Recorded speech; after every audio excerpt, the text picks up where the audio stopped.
Um, During my childhood, I was known for three things. One, that I was quiet.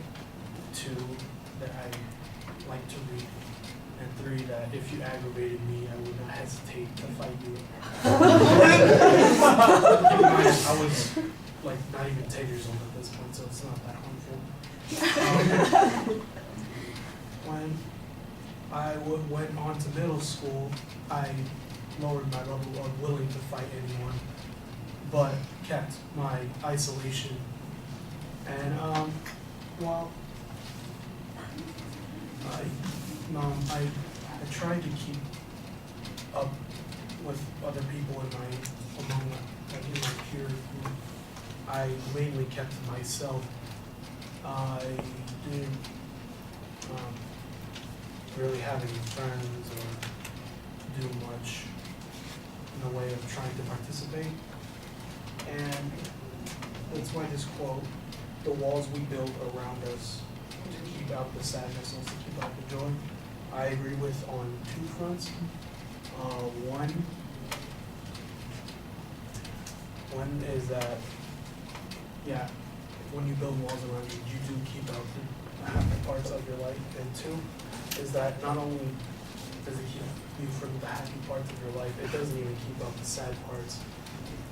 I had these walls around me as a child because when I was around 8 years old, a lot of my family was hit with a lot of hardships at once. I became under a lot of financial strain, and my mother at the same time became like really ill. And so those two things at the same time like put me in a really bad place. So throughout most of middle school, I mainly kept to myself, never talked to anyone, not even my family. I never spoke. Eventually, I got over this during high school, but it's like I wouldn't like go to my sisters were not like that because they were smaller than me because I'm the oldest, so they don't remember that. So they grew up happier than I did, and so they would always participate in school activities. They would always want to go places, and I would always just want to stay home.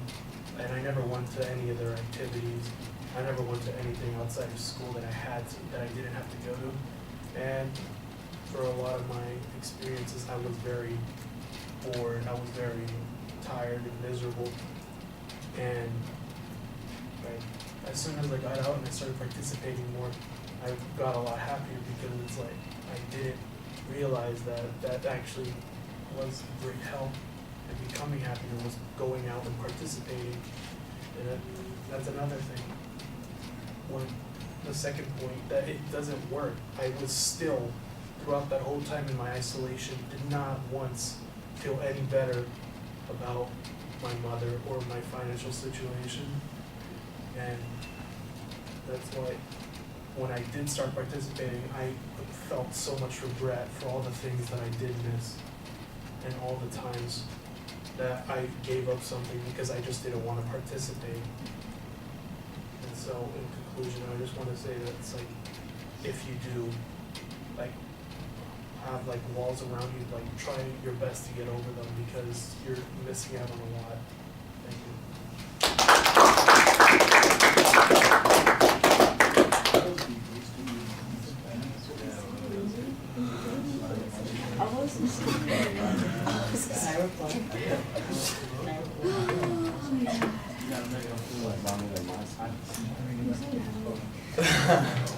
No.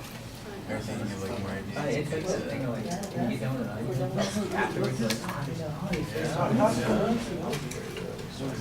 Well, I thought that you had an interesting, three things that you were known for as the attention device. I thought that worked pretty well. The transition to the topic was good. You previewed the supporting material adequately. I just want to get out of here. I can wait. And I thought you had distinct parts while you were developing the content. And you had good details on the first part. The second part a little bit less so, but sometimes you referred back to something in the first part, and that helped fill it in a little bit. Delivery issues, I think I mentioned before, and you know it because you said it as part of your introduction. You're kind of a quiet guy, so your voice maybe needs to be a little bit more forceful, although you were clear and I could hear you, so you're doing a good job as far as that's concerned.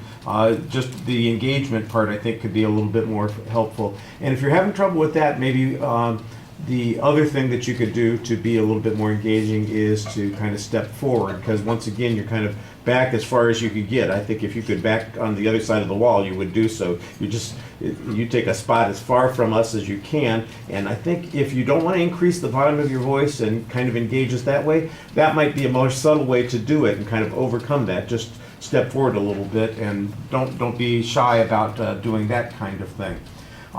You have very good eye contact with the audience, and I think you're doing a good job trying to connect with us.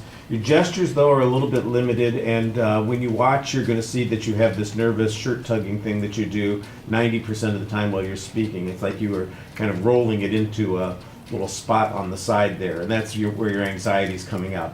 The other thing where the anxiety is coming out is you shift your weight from foot to foot a lot. You know, it's not that it happens occasionally when you are relaxing and then you got into a tense spot and then you're shifted to the other side. It's nervous energy, I think, that's coming out there. So the hand thing with the shirt and your feet, those are the anxiety things. And like I said, you can do some easy things to be more engaging.